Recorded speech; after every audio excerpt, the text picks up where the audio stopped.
क्या हाल है बच्चों। मैं रोहित कुमार, स्वागत है आपके अपने YouTube चैनल ZTI क्लासेस में।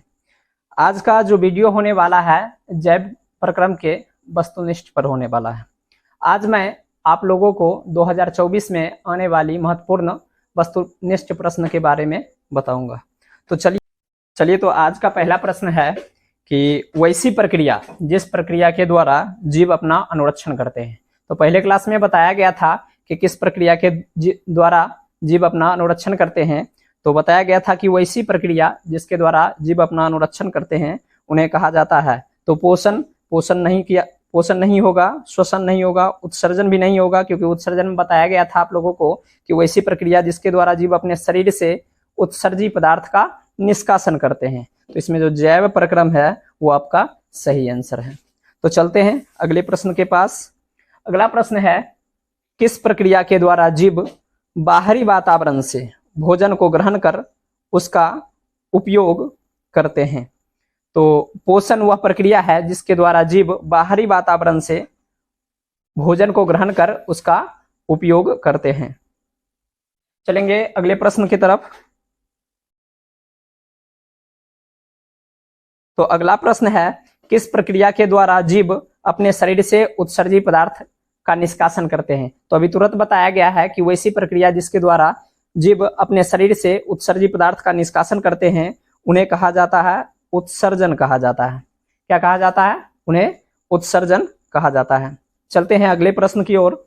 तो अगला प्रश्न है, पोषण कितने प्रकार के हैं। तो पोषण दो प्रकार के होते हैं। कितने प्रकार के होते हैं? दो प्रकार के पोषण होते हैं। एक परपोषण और दूसरा स्वपोषण। पोषण कितने प्रकार के होते हैं?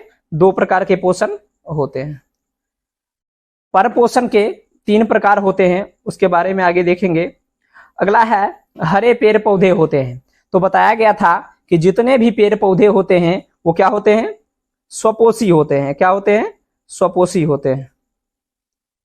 जितने भी हरे पेड़ पौधे होते हैं वो क्या होते हैं? स्वपोषी होते हैं। लेकिन कुछ अपवाद में आप लोगों को बताया गया था कि एक जो है अमरबेल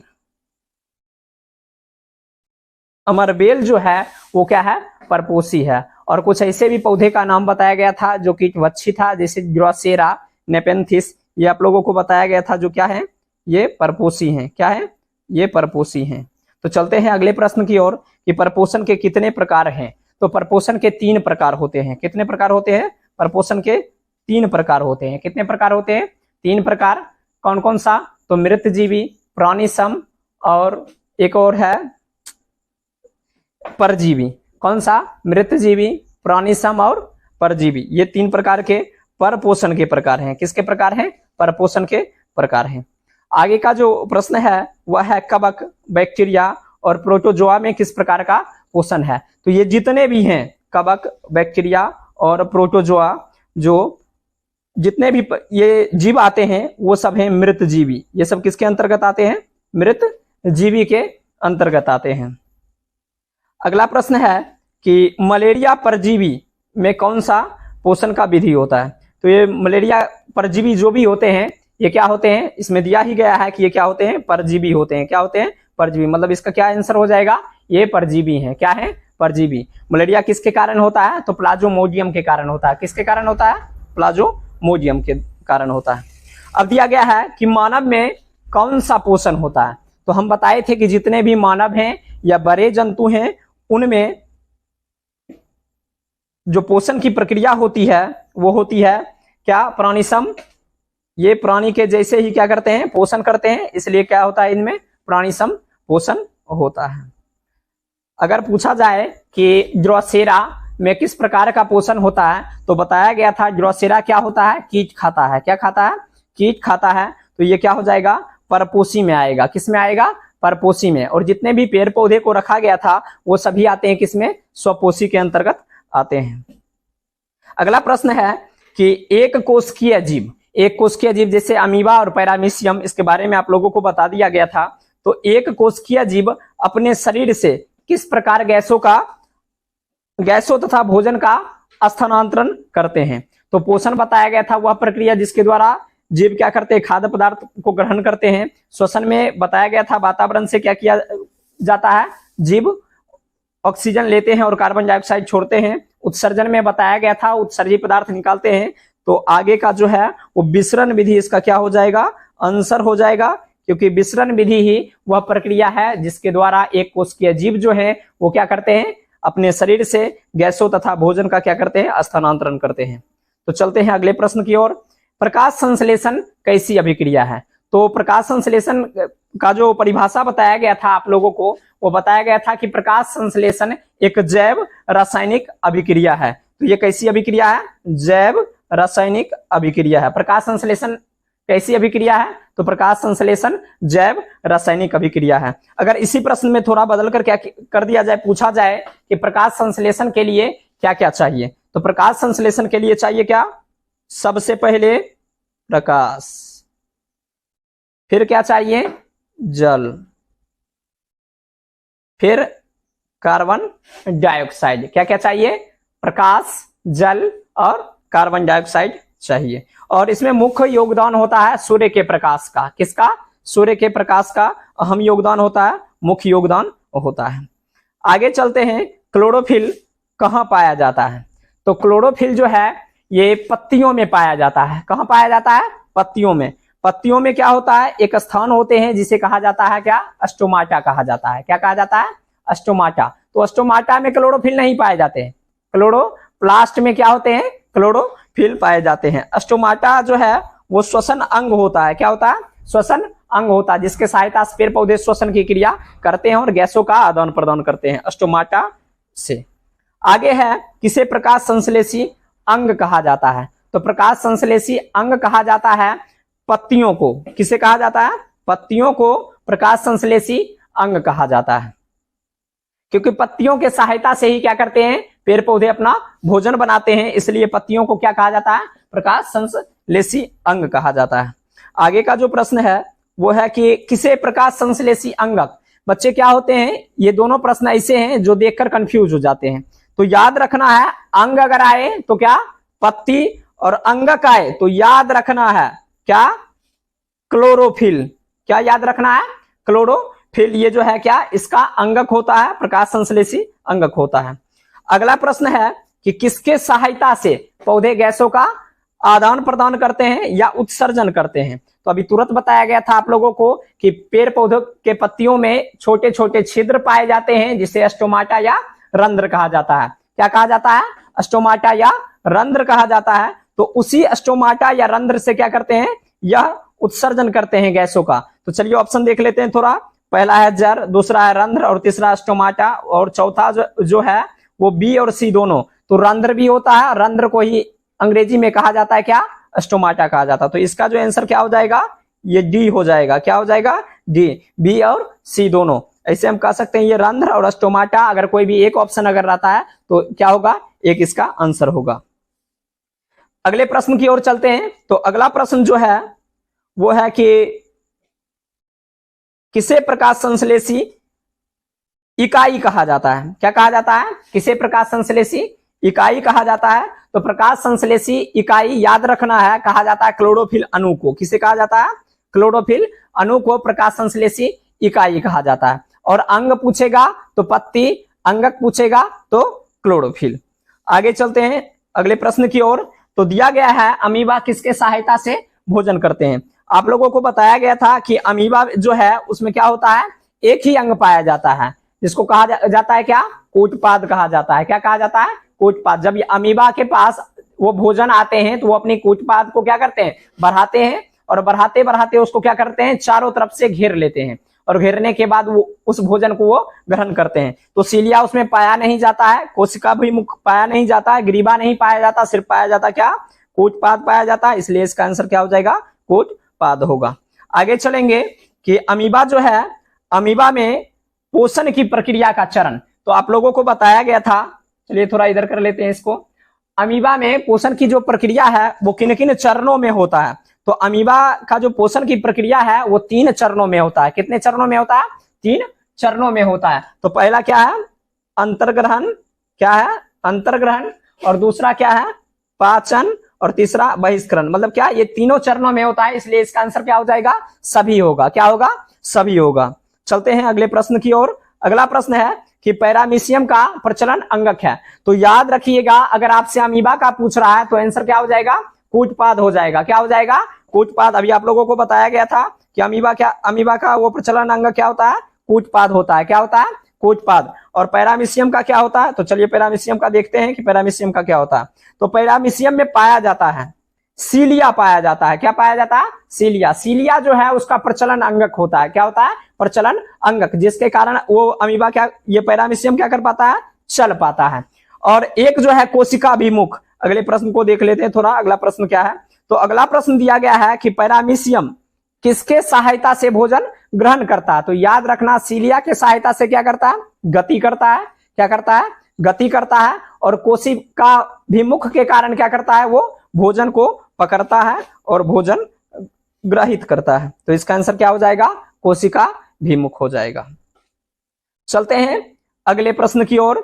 अगला प्रश्न जो है वो भोजन के पाचन के लिए बनी एक संरचना को क्या कहते हैं। तो जब आप लोगों को जंतुओं में पोषण बताया गया था तो सबसे बड़ी एक संरचना बताई गई थी, जिसे हमने बताया था आहार नाल। क्या बताया था, आहार नाल। तो ये जो जंतु हैं उनमें जो पाचन के लिए एक पूरी संरचना बनाई जाती है, जिसे क्या कहा जाता है, आहार नाल कहा जाता है। क्या कहा जाता है, आहार नाल। आहार जाल नहीं होगा इसका, क्या होगा, आहार नाल होगा।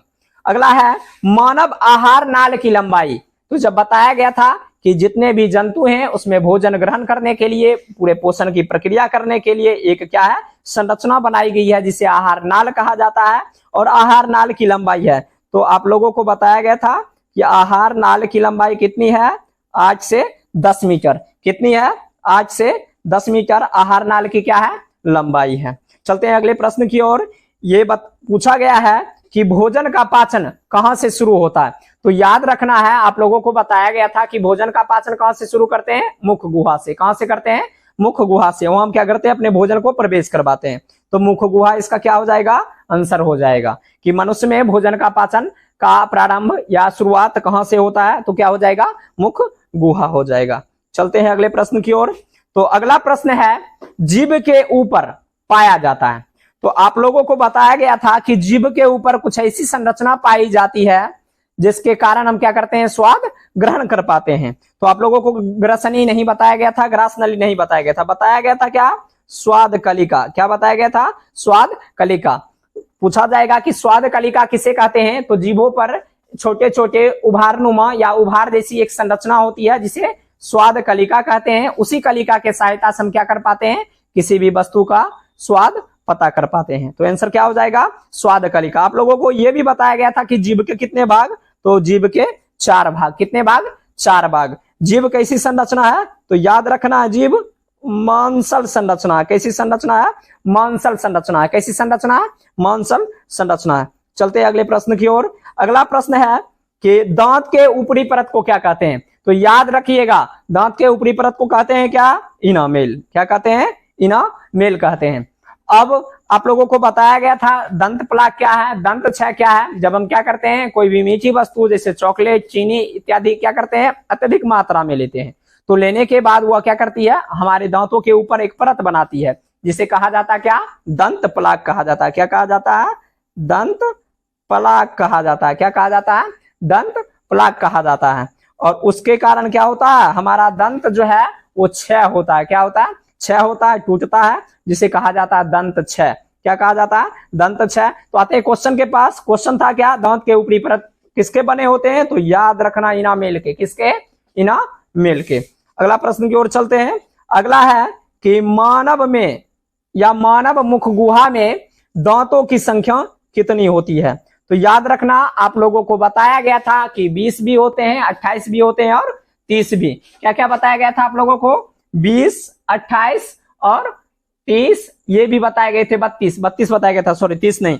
तो क्या 20 किस में पाए जाते हैं, हम बताए थे 3 से 7 साल के जो भी बच्चे होंगे उनमें दांतों की संख्या कितनी होगी, 20 होगी। कितनी होगी, 20। कितने कितने उम्र, ये 3 से 7 वर्ष वाले में, किन में, 3 से 7 वर्ष वाले में यही क्या होते हैं, अगर 18 साल से कम रहते हैं तब इनमें दांतों की संख्या कितनी होगी, 28 होगी। कितनी होगी, 28 होगी। और उनका एज अगर 18 साल प्लस होता है तो उनमें दांतों की संख्या कितनी होगी, 23 होगी। कितनी होगी, 23। क्या 23 होगी, नहीं 32 होगी। कितनी होगी, 32। तो क्या होगा, ये जो प्रश्न पूछा गया है इसमें ना ही आपको क्या करना है 20 लगाना है और ना ही 28 लगाना है। इसका आंसर क्या हो जाएगा, 32 हो जाएगा। क्या हो जाएगा, 32। अगर यही पूछ देता कि 3 से 7 वर्ष वाले बच्चों में तब कितना लगा देना चाहिए था, 20। कितना, 20। यही 18 से कम उम्र वाले में पूछता तब कितना, 28। कितना, 28। और जब ये पूछा है मुख गुहा में तो आंसर क्या हो जाएगा, 32। चलते हैं अगले प्रश्न की ओर। अगला प्रश्न जो है वह है मनुष्य में ये लार ग्रंथि पाई जाती है कितने जोड़ा। अगर याद रखिएगा जोड़ा पूछेगा तो कितना जोड़ा, 3 जोड़ा। नाम तो याद होगा, कौन कौन सा, सबमेंडिबुलर, सबलिंगुअल और पैरोटिड ग्रंथि। कौन कौन सा, सबलिंगुअल, सबमेंडिबुलर और पैरोटिड ग्रंथि। 3 अगर जोड़ा पूछेगा तो कितना, 3। अगर अलग अलग पूछते हैं तब कितना, 6। कितना, 6। चलते हैं अगले प्रश्न की ओर। अगला प्रश्न है ग्रसनी में कितने छिद्र हैं। तो आप लोगों को बताया गया था कि ग्रसनी में कितने छिद्र होते हैं, 2 छिद्र होते हैं। कितने छिद्र होते हैं, 2 छिद्र। एक कंठ द्वार और एक निगल द्वार। एक क्या, कंठ द्वार और एक निगल द्वार। वो कंठ द्वार वाला भाग कहां चला जाता है, ये कंठ द्वार वाला जो भाग है वो चला जाता है हमारे कहां, फेफड़ा की ओर जाता है। और निगल द्वार वाला कहां जाता है, हमारे अमाशय की ओर जाता है। कहां जाता है, अमाशय की ओर। आते हैं प्रश्न पर। प्रश्न क्या है, ग्रसनी में कितने छिद्र होते हैं। तो याद रखना कितने छिद्र, 2। कितने, 2। चलते हैं अगले प्रश्न की ओर। कंठ द्वार के आगे एक मांसल संरचना होती है। क्या होती है, कंठ द्वार के आगे क्या होती है, एक मांसल संरचना होती है। तो याद रखना है निगल द्वार, कंठ द्वार के ऊपर ये दोनों भाग होता है ग्रसनी का। किसका, ग्रसनी का। ये ग्रास नली होगा नहीं क्योंकि ग्रसनी के बाद क्या आता है, ग्रास नली आता है। चलिए एक आया एपिग्लोटिस। हाँ, एपिग्लोटिस जो है एक संरचना है जिसे मांसल संरचना कहा जाता है, जो हमारे कंठ द्वार के क्या होते हैं, आगे होते हैं। तो इसका आंसर क्या हो जाएगा, एपिग्लोटिस होगा। क्या होगा, एपिग्लोटिस। चलिए अगले प्रश्न की ओर।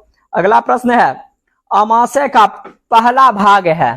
तो याद रखिएगा अमाशय का पहला भाग कार्डियक होता है। क्या होता है, कार्डियक होता है।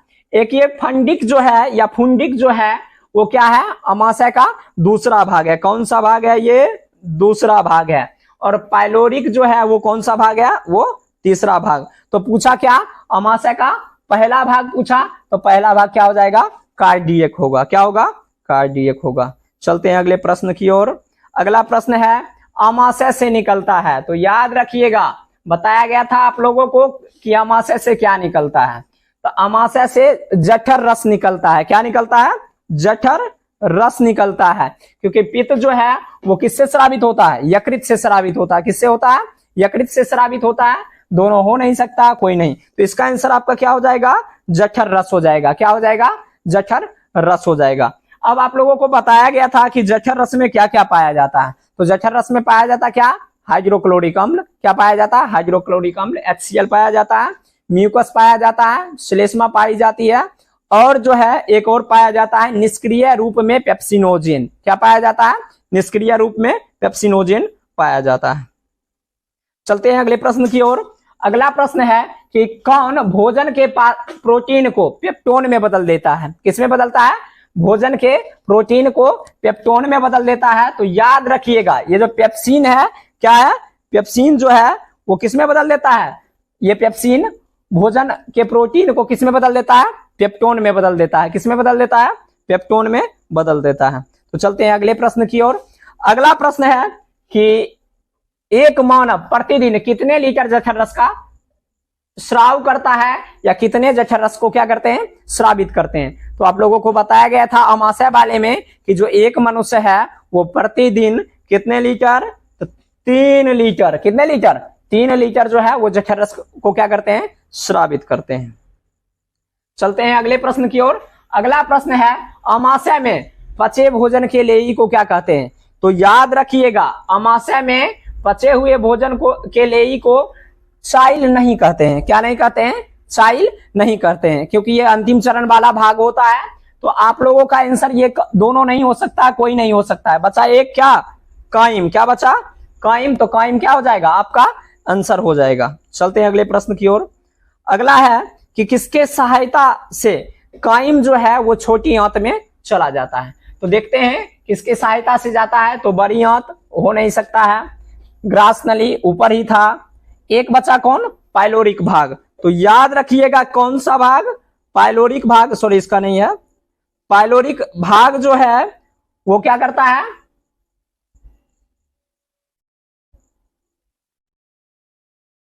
पाइलोरिक भाग जो है वो कायम को कहां पहुंचाता है, छोटी आंत में। कहां पहुंचाता है, छोटी आंत में। चलते हैं अगले प्रश्न की ओर। अगला प्रश्न है कि आहार नाल का सबसे लंबा भाग। तो याद रखिएगा आहार नाल का सबसे लंबा भाग क्या, छोटी आंत। नाम बड़ा और काम, नाम छोटा और काम बड़ा। याद रखिएगा जब छोटा आएगा तो क्या होता है, ये आहार नाल की सबसे लंबी भाग ये होती है। तो आंसर क्या हो जाएगा, छोटी आंत। क्या हो जाएगा, छोटी आंत। देख लेते हैं इसकी लंबाई को। तो इसकी लंबाई कितनी, 6 मीटर। कितनी, 6 मीटर जो है इसकी क्या होती है, लंबाई होती है। किसकी, छोटी आंत की। चलिए अगले प्रश्न की ओर चलते हैं। अगला प्रश्न है बड़ी आंत की लंबाई कितनी होती है। देख लीजिए नाम इसका क्या है, बड़ा, लेकिन इसका काम क्या होगा, छोटा होगा। क्या होगा, छोटा। तो 1 मीटर का नहीं होता, मतलब उतना भी छोटा नहीं है। ये होता कितने मीटर का, 1.5 मीटर का होता। कितने मीटर का, 1.5 मीटर का। तो याद रखिएगा कि बड़ी आंत की लंबाई कितनी, 1.5 मीटर, और छोटी आंत की लंबाई कितनी, 6 मीटर। कितने, 6 मीटर। आहार नाल का सबसे लंबा भाग क्या, छोटी आंत। क्या याद रखना है, आहार नाल का सबसे लंबा भाग छोटी आंत।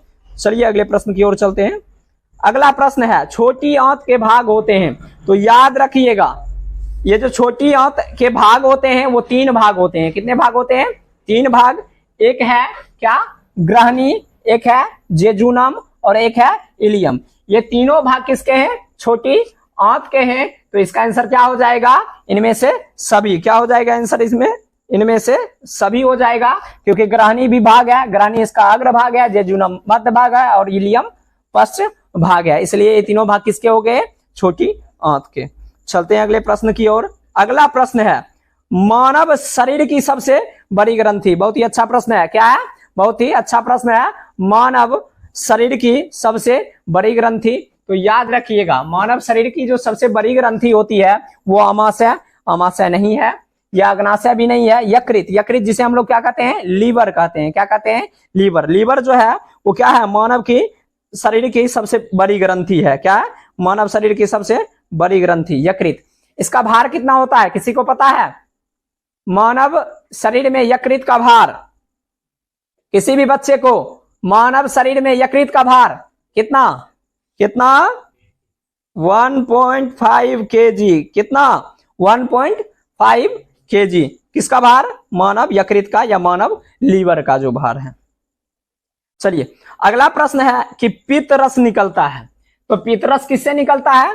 तो याद रखिएगा जठर रस निकलता है किससे, आमाशय से। किससे निकलता है, आमाशय से। और पित्त रस जो निकलेगा तो ये क्या, आमाशय से निकलेगा नहीं, अग्नाशय से इंसुलिन निकलता है। और 3 हार्मोन के बारे में आप लोगों को बताया गया। बचा ये क्या, यकृत या लीवर। तो याद रखिएगा ये जो है पित्त रस वो निकलता है किससे, यकृत या लीवर से निकलता है। चलिए अगले प्रश्न की ओर। अगला प्रश्न है इंसुलिन निकलता है। तो याद रखिएगा इंसुलिन एक हार्मोन है। क्या है, एक हार्मोन है जो हमारे अंतःस्रावी ग्रंथि से क्या होते हैं, बाहर निकलते हैं। तो देखते हैं इंसुलिन निकलता किससे है।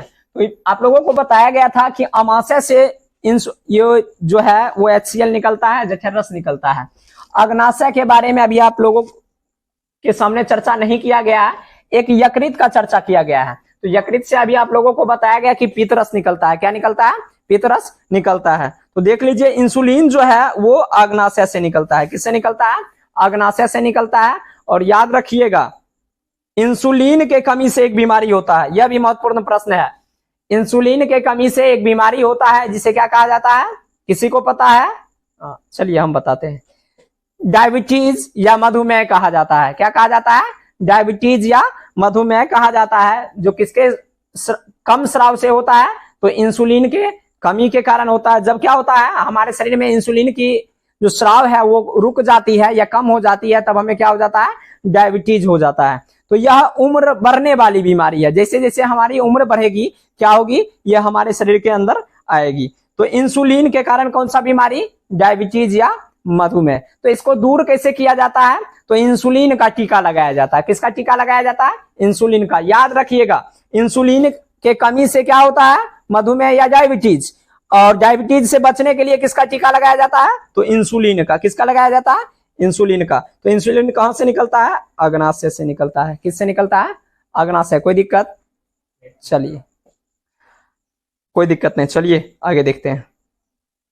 अगला है अग्नाशय होता है। तो याद रखिएगा अग्नाशय जो होता है वो हरे रंग का होता है। कैसा होता है, हरे रंग का।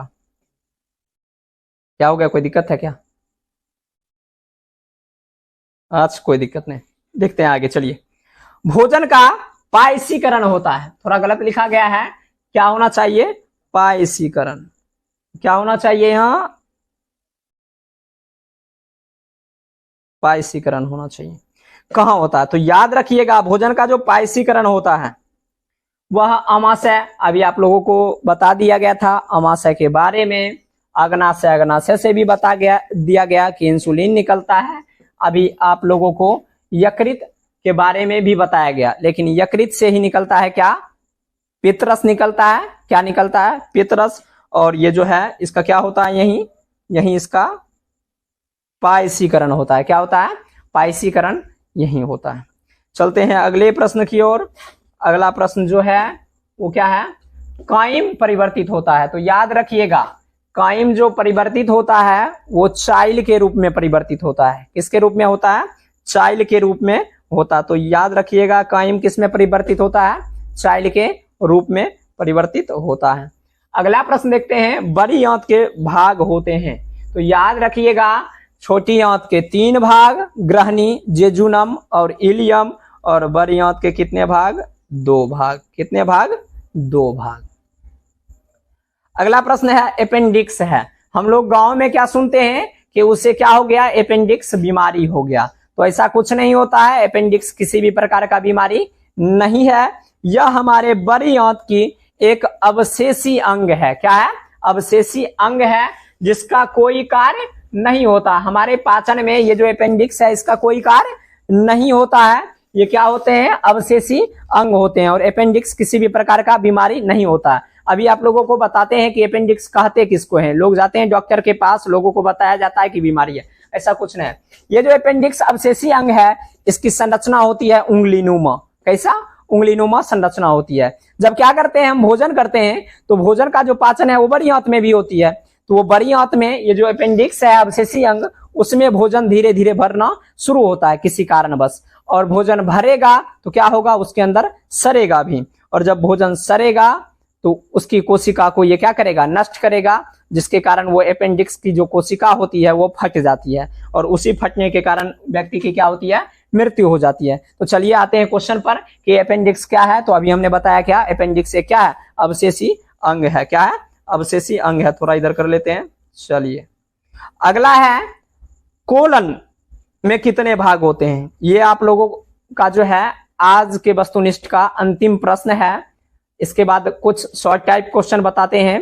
अगर आप लोगों को अच्छा लगे, शॉर्ट टाइप का पीडीएफ चाहिए तो आप क्या करें, कमेंट में लिखें कि आप लोगों को क्या चाहिए, शॉर्ट टाइप प्रश्न का जो है पीडीएफ चाहिए। तो हम अगले वीडियो में जो मैथ का बनाया जाएगा संख्या पद्धति का, उसके नीचे हम क्या करेंगे, पीडीएफ डाल देंगे। आप लोग वहां से क्या कर सकते हैं, लिख सकते हैं। तो चलिए क्वेश्चन पर चलते हैं कि कोलोन, ये जो कोलन है इसके कितने भाग होते हैं। तो कोलन के कितने भाग होते हैं, तो कोलन के 2 भाग होते हैं। कितने भाग होते हैं, 2 भाग होते हैं। तो आज का वस्तुनिष्ठ यहीं पर समाप्त होता है। हम क्या करते हैं, कुछ लघु उत्तरीय प्रश्न क्या करते हैं, अभी आप लोगों को सिर्फ बता देते हैं। अगर आप लोगों को पीडीएफ चाहिए तो आप क्या करें, कमेंट करें कि आपको पीडीएफ चाहिए। हम अगले वीडियो जो है संख्या पद्धति मैथ का बनाया जाएगा, जिसमें क्या करेंगे, हम पीडीएफ आप लोगों को दे देंगे। तो चलते हैं पहला लघु उत्तरीय प्रश्न के पास। तो पहला लघु उत्तरीय प्रश्न है कि हमारे पाचन में क्या, अम्ल की क्या भूमिका है। किसकी क्या भूमिका है, अम्ल की जो है वो क्या भूमिका है, किसकी भूमिका है, अम्ल की क्या भूमिका है। तो आप लोगों को बताया गया था कि क्या अम्ल जो है वो हमारे अमाशय से निकलता है, किससे निकलता है, अमाशय से निकलता है। HCl जो है वो कहां से निकलता है, हमारे अमाशय से निकलता है। और वो क्या करता है, यह खुद क्या होता है, अम्लीय होता है, हमारे भोजन को अम्लीय बनाता है और भोजन के साथ आए बैक्टीरिया को क्या करता है, नष्ट करता है। तो इस प्रश्न का आंसर जो है वो क्या हो जाएगा, हमारे पाचन में अम्ल की क्या भूमिका है। तो जो अम्ल है वो हमारे अमाशय से स्रावित होता है। कहां से स्रावित होता है, अमाशय से स्रावित होता है। वहां एक जठर ग्रंथि पाया जाता है, उसी से हाइड्रोक्लोरिक अम्ल निकलता है जो हमारे भोजन को अम्लीय बनाता है। क्या बनाता है, अम्लीय बनाता है और टाइलिन की अभिक्रिया को रोकता है। क्या करता है, टाइलिन की अभिक्रिया को रोकता है। टाइलिन पाया जाता है हमारे लार में, किसमें पाया जाता है, लार में पाया जाता है। तो उसकी अभिक्रिया को जो है ये अम्ल वो क्या करता है, रोकता है और वो हमारे भोजन के साथ आए बैक्टीरिया को क्या करता है, नष्ट करता है। क्या करता है, हमारे भोजन के साथ आए बैक्टीरिया को नष्ट करता है। तो चलते हैं अगले प्रश्न की ओर। अगला प्रश्न जो है, हमारे पाचन में पित्तरस की क्या भूमिका है। तो पित्तरस जो स्रावित होता है वो स्रावित होता है यकृत से। किससे स्रावित होता है, यकृत से पित्तरस स्रावित होता है।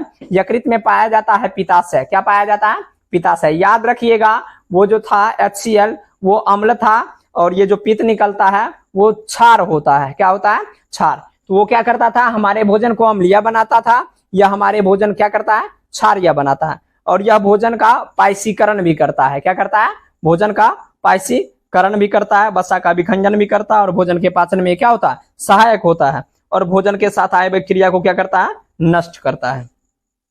चलिए अगले प्रश्न की ओर देखते हैं। अगला प्रश्न है स्वपोषी और परपोषी, सॉरी स्वपोषी नहीं है, स्वपोषण और परपोषण में क्या अंतर है। तो आप लोगों को बताया गया था कि पोषण की वह प्रक्रिया जिसमें जीव क्या करते हैं, स्व मतलब अपना पोषण स्वयं करते हैं, किसी अन्य जीवों पर आश्रित नहीं रहते हैं, उसे कहा जाता है क्या, स्वपोषण। क्या कहा जाता है, स्वपोषण। इसके उदाहरण में आप लोगों को बताया गया था क्या, कि स्वपोषण के उदाहरण में बताया गया था हरे पेड़ पौधे। क्या बताया गया था, हरे पेड़ पौधे। एक अपवाद वाला था क्या, अमरबेल। क्या था, अमरबेल था।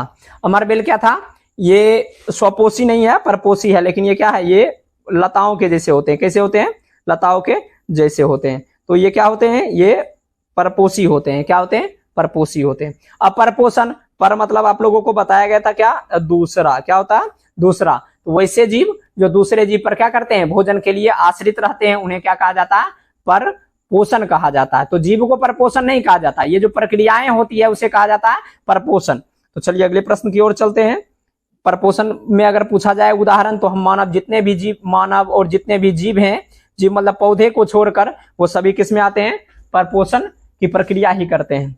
अगला है कि ये स्वपोषी और परपोषी जीव में अंतर। अभी स्वपोषण बताया गया था, स्वपोषण एक प्रक्रिया है, परपोषण एक प्रक्रिया है, और जो जीव इसमें भाग लेते हैं वह स्वपोषी कहलाते हैं, और जो जीव इसमें भाग लेते हैं वो परपोषी कहलाते हैं। स्वपोषी का अगर उदाहरण आप लोगों को पूछा जाएगा तो हरे पेड़ पौधे, और परपोषी का अगर पूछा जाए तो क्या, जंतु। क्या, जंतु। चलिए आज का जो है ये शॉर्ट टाइप का भी अंतिम प्रश्न, अगर आप लोगों को अच्छा लगे तो क्या करें, थोड़ा शेयर करें, मेहनत काम आए, समझ में। चलिए लास्ट प्रश्न, एक कोशिकीय जीवों में पोषण किस प्रकार होता है। तो एक कोशिकीय जीव क्या क्या बताया गया था आप लोगों को, अमीबा और पैरामीशियम के बारे में। किसके बारे में बताया गया था, अमीबा और पैरामीशियम के बारे में। तो ये क्या करते हैं, अपने शरीर से उत्सर्जी पदार्थ का निष्कासन अपने किसके द्वारा करते हैं, कोशिकाओं के द्वारा करते हैं। किसके द्वारा करते हैं, कोशिकाओं के द्वारा करते हैं। इसमें विशेष प्रकार का क्या होता है, अंग नहीं पाया जाता। अगर पोषण पूछा जाए तो आप अमीबा के बारे में क्या कीजिएगा, लिख दीजिएगा कि अमीबा क्या करता है, कूटपाद के सहायता से भोजन ग्रहण करता है। और एक पैरामीशियम के बारे में लिख दीजिएगा कि पैरामीशियम क्या है, कोशिका विमुख होता है, ये क्या करते हैं, भोजन आसपास के जो भी रहते हैं उन्हें ग्रहित करते हैं, और इस प्रकार ये सब क्या करते हैं, पोषण करते हैं। अपने शरीर से उत्सर्जी पदार्थों का निष्कासन किसके रूप में करते हैं, तो विसरण विधि से करते हैं। किसके विधि से, विसरण विधि से। उत्सर्जी पदार्थ मतलब क्या, जल और ये जो गैस क्या करते हैं, जिसका उपयोग करते हैं, उसका निष्कासन विसरण विधि के द्वारा करते हैं। ठीक है, आज का जो क्लास है वो यहीं पर क्या होता है, समाप्त होता है। अगला वीडियो जो होने वाला है वो संख्या पद्धति का होने वाला है। किसका होने वाला है, संख्या पद्धति का होने वाला है। तो अगर आप लोगों को इसमें कोई शॉर्ट टाइप या लॉन्ग टाइप क्वेश्चन वो लिखा चाहिए या पीडीएफ चाहिए तो आप लोग क्या करें, एक बार कमेंट करें, हम क्या करेंगे अगले वीडियो के साथ इसका पीडीएफ जरूर देंगे। चलिए धन्यवाद, खत्म करो। वीडियो चल रहा है। हाँ, हो गया। यह दाबते हैं रे। हाँ।